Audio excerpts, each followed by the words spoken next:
Be strong like a lion and be humble like a dog. Mr. Bones. Takamuzwa batai, batai, batai, batai, batai, batai. Batai munuyo. Tikazwa batai, batai, batai, batai, batai, batai. Batai munuyo. Magidichi ngoma chaka ipasaka pula, pula. Ayo sude. Throw the bones. Super Records. Shadu. Aitindikero. Iye arikero vini. Vanu musadero. Pakashanda chimero. Aitindikero. Iye arikero vini. Vanu musadero. Pakashanda chimero. Akati akandwa mangoma na abisha. Kameka muno kane peto pusha. Aiwa kaiwa ina. Shekuti kana tirauzi kai aina. Asi zvakaitwa ngailo. Masisa kamujisiva. Zvangaona zizizvo. Ipapo ho. Aifungo tichifimeu. Aitindikero. Iye arikero vini. Vanu musadero. Pakashanda chimero. Aitindikero. Iye arikero vini. Vanu musadero.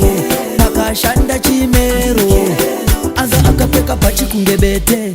Neputsu yake hashi papi. Mubawa ingotarisa mabhebi ari papi. Akabata koti, akamwa sipi. Akaona kaitamba se unononga. Akati mubawa ndiye anotonga. Kana chuno kaikurunga. Kana bawa rese yuko kaiviringa. Iwe akatora ngito. Achifunga kuti iwoto.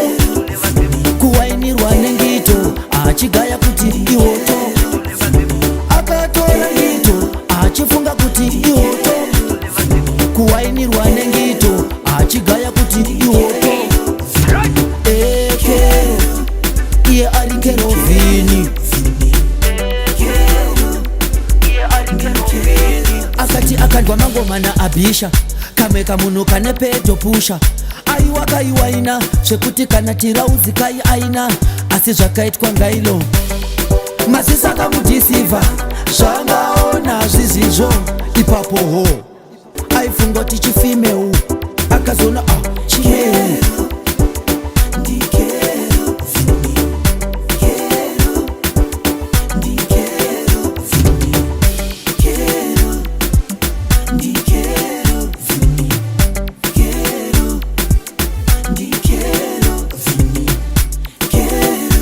Super Records.